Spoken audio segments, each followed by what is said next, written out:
moi, c'est un peu une continuité de la coopération entre la Chine et l'île Maurice. Donc aujourd'hui, c'est un peu une cérémonie pour la remise de ces équipements. Donc bien sûr, on va profiter grandement à notre secteur agricole. Comme vous voyez là, il y a une panoplie d'équipements qui ont été offerts par la République de la Chine. Donc avoir ces équipements, moi je regarde plus du côté de la transformation, de ce qu'on peut faire de nos produits locaux.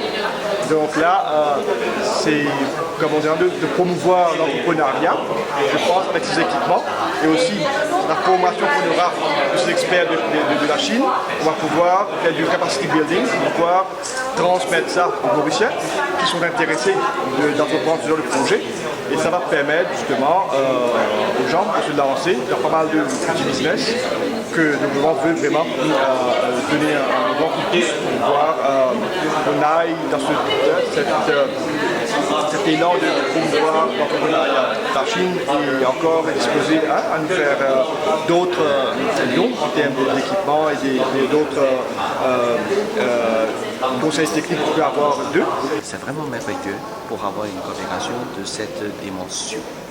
Parce que la Chine et Maurice sont tous deux pays agricoles. Et donc depuis des années, en Chine, on a un développement de longue date de l'agriculture. Et on a beaucoup d'expérience aussi dans le domaine. Et ces dernières années, surtout, je crois, à Maurice, on a mis l'accent sur le développement de l'agriculture. C'est pourquoi on a de marge-manœuvre de coopération entre les deux pays.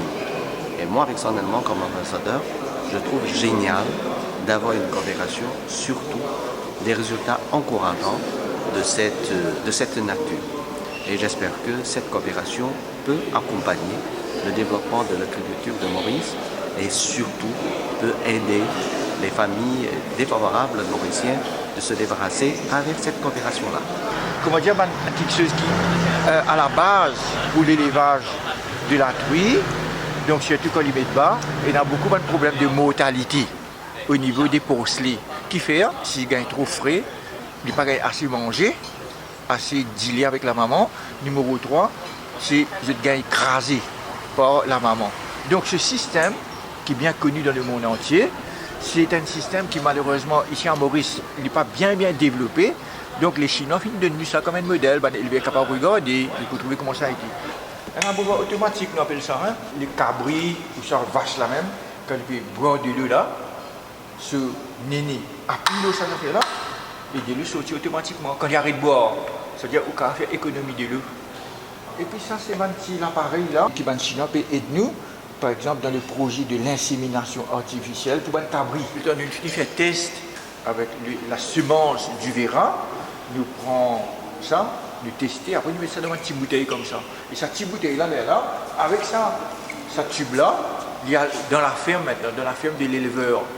Alors ça c'est un germinateur. Vous mettez sur la grain pistache, ou bien la grain soja, ou bien alfalfa, vous mettez ça là-dedans, ou bien arroser, ou sur une certaine humidité, certaine température, de là vous produire wheat germ.